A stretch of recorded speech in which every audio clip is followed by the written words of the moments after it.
mu murwa mukuru w'u Rwanda Kigali mu rw'imisozi igihumbi niho hakomoka umusore wanditse amateka muri sinema mpuzamahanga kuva mu Rwanda ku mugani wa Afurika kugeza mu bwami bw'Ubwongereza ku mugani w'Uburayi.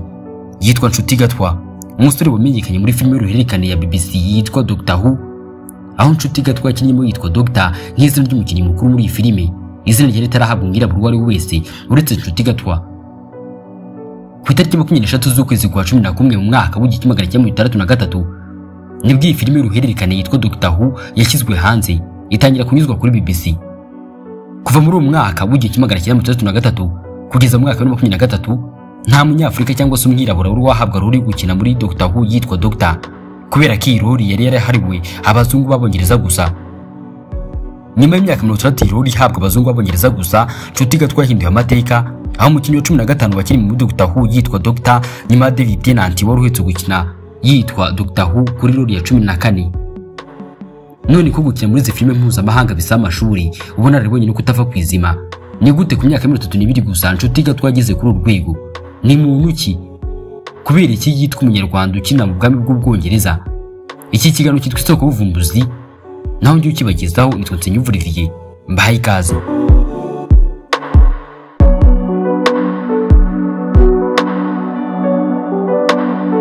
Ku itariki 15 z'ukwezi kwa 10 mu mwaka w'1992 nibwo Mizero Nshuti Gatwa yavutse, avukira mu gihugu cy'u Rwanda mu mujyi wa Kigali mu karere ka Nyarugenge. Tarisisi Gatwa ni umunyamakuru wavukiye mu karere ka Karongi, akagira impamyabushobozi y'ikirenga mu isomo ry'Iyobokamana PhD muri Theology. Nyina Josephine Gatwa yize ibijyanye n'imicungire y'ubuzima mpuzamahanga Global Health Management muri Queen Margaret College. Mu gihe cy'ubutegetsi bwa Juvenal Habyarimana wari perezida w'u Rwanda, se wa Nshuti Gatwa Tarisisi Gatwa yari umunyamakuru utaratinyaga kunengera mu ruhame imikorere y'ubutegetsi bw'uwahoze ari perezida w'u Rwanda Juvenal Habyarimana. Aho gushira amanga mu kuvuga ukuri kw'ibyariho muri icyo gihe byamukurura abanzi batagira ingano muri guverinoma ya Juvenal Habyarimana. Nguko Tarisisi Gatwa n'umuryango we wose bashyizwe kuri nimero za mbere z'abagombaga kwicwa ku rutonde rw'abagombaga kwicwa mu cyahoze ari komini Kacyiru.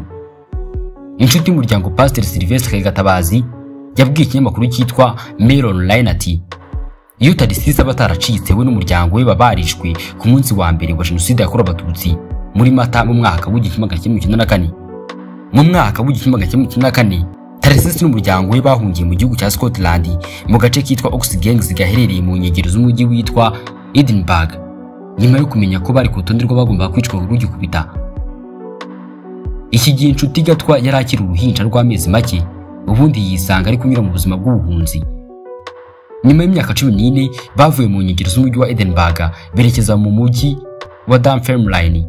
Ubwo Nshuti Gatwa yari afite imyaka 15 y'amavuko gusa. Kugira ngo abo ari uyu munsi byamusabye kwicara ku ntebe y'ishuri nk'abandi, yiga abanza, ayisumbuye na kaminuza. Gusa amahitamo ye mu byo yifuzaga gukora niyo yamugize umukinnyi wa filime ukomeye ku ruhando mpuzamahanga. Mu mwaka w'2009 ubwo yari afite imyaka 17 y'amavuko nibwo igitekerezo cyo kuba umukinnyi wa filime cyamujemo. Mu mwaka wa 2010 Nshuti Gatwa yinjiye muri kaminuza yitwa Royal Conservatoire of Scotland, aho yigiye acting akakura impamyabushobozi mu ishami rya Bachelor Degree of Art. Iyi kaminuza iherereye mu mujyi wo muri Scotland witwa Glasgow. Scotland nacyo ni igihugu giherereye mu bwami bw'Ubwongereza nk'uko England bimeze n'ibindi bihugu bigiye bitandukanye. Iyi kaminuza iherereye mu mujyi wo muri Scotland witwa Glasgow ni kaminuza yigisha ibijyanye n'ubugeni, ikinamico, umuziki n'imbyino. Nyuma y'imyaka 3 mu mwaka wa 2013 nibwo yasoreje amasomo ye muri iyi kaminuza.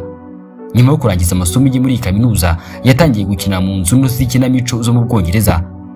Hagati mu mwaka wa 2014 no mu mwaka wa 2018 Nshuti Gatwa yakoraga ibiraka bito bito mu mwuga we, gusa byari bitarazamura izina rye ku rwego rukomeye. Yakiniye muri za filime z'uruhererekane nka Bob Servant na Stone Math yanyuzwa kuri BBC. Gake gake CV igenda ikura uko bwije n'uko bukeye, ari nako yagendaga atwara ibihembo bigiye bitandukanye. Mu kwezi kwa gatanu k'umwaka wa 2018 nibwo Nshuti Gatwa yatangiye urugendo rwe rwamuganishaga kumenyekana ku rwego rw'isi yose, nyuma yo gukina muri filime y'uruhererekane yitwa Sex Education yanyuzwaga kuri Netflix. Muri iyi filime Nshuti Gatwa yikinnyemo yitwa Eric F. Young. Filime yasohotse mu mwaka wa 2019. Nyamara mu mezi 5 yabanjije iki gikorwa cyo gukina muri filime yitwa Sex Education, Nshuti Gatwa yabanje kubaho adafite ahaba nyuma y'uko amafaranga yarizigamye yararamushiranye, bikaba ngombwa ko asohorwa mu nzu aho yamaze igihe aryama habonye hose hashoboka kuboneka. Hamaze kubona amahirwe yo gushyirwa muri iyi filime y'uruhererekane, yakoze uko ashoboye kose maze ubundi abasha kwigarura imitima y'abarebye iyi filime benshi. Nyuma y'amanota yahawe n'abarebye iyi filime y'uruhererekane muri critique batangaga, Nshuti Gatwa yahawe ibihembo bitandukanye. Ubundi mu mwaka wa 2020 ahabwa igihembo cy'umukinnyi mwiza w'umwaka mu bakina filime zinyuzwa kuri televiziyo zo muri Scotland, BAFTA Scotland Award. Mu kwezi kwa kane ku mwaka wa 2022, Nshuti Gatwa yakinnye muri filime yitwa Barbie yanzwe na Greta Gerwig. Mu mwaka wa 2023 yakinnye agace gato kagaruka ku nkuru ya Romeo na Juliet afatanyije na May Mark muri konseri yiswe The 2023 Coronation Concert. Dusubiye inyuma ho gato, mu kwezi kwa gatanu mu mwaka wa 2022, Nshuti Gatwa yaratangajwe nk'umukinnyi wagomba kuzakina muri Doctor Who nka version ya Doctor yitwa Doctor. Uyu ni umwanya yarahanganiyemo na Jodie Whittaker, nawe waraciye agahigo kuko umugore wa mbere wakinnye muri Doctor Who yitwa Doctor, kubera yuko abakinaga izi role bose babaga ari abagabo. Gusa ntibyakunze ko Nshuti Gatwa aba umukinnyi wa 14 wakinnye muri Doctor Who yitwa Doctor nk'uko byari byitezwe, kuko iyi role yagarutseho David Tennant wari waranakinnye nka Doctor wa 10 muri Doctor Who. Mu kwezi kwa 12 ku mwaka wa 2023 nibwo Nshuti Gatwa yakinnye yitwa Doctor muri Doctor Who. Ubundi acaga higo ko kuba umwirabura, umunyafrika, umunyarwanda wa mbere umwe rukumbi ku mugabane wa Afrika hose warubashije gukina muri iyi filime y'uruhererekane yitwa Doctor muri Doctor Who. Ejo bundi ku itariki 2 z'ukwezi kwa gatanu mwaka wa 2025, Nshuti Gatwa atangajwe nk'umuvugizi w'irushanwa ryiswe Eurovision Contest 2025, gusa birangira mu buryo butunguranye izi nshingano zihawe Sophie Ellis-Bextor. Ibi nabyo byateje amagambo menshi hirya no hino ku mbuga nkoranyambaga, bamwe bakaba babyumva kumwe abandi babyumva ukundi. Iri ni irushanwa mpuzamahanga ry'indirimbo ryabaye ku nshuro 39 riba buri mwaka rigahuza ibihugu byo ku mugabane w'Uburayi n'ahandi hirya no hino ku isi.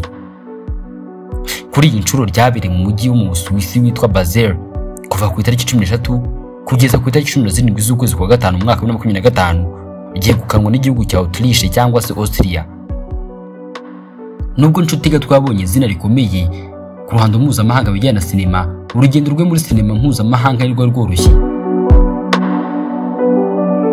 Aracyari muto ariko amateka ye yamaze gutangira kwandikwa. Nshuti Gatwa ni ikimenyetso cy'uko inzozi zishobora guturuka ahantu hose no mu rw'imisozi igihumbi. Kuva mu nzu y'i Kigali kugera kuri televiziyo y'isi yose, Nshuti Gatwa ni inkuru y'umwana w'umunyarwanda wagize inzozi maze ubundi akazigira impamo. Akomeje kuremamo icyizere abandi banyarwanda n'abanyafrika muri rusange hirya no hino ku isi ko binyuze mu gukora cyane no kwihangana ibyari inzozi byahinduka impamo. Ni munyemera ikiganiro tugisoreza aha, tuzakomeza ubutaha. Nitwa Nsengiyumva Olivier. Ikiganiro cyitwa Isoko y'Ubuvumbuzi. Naho ubutaha.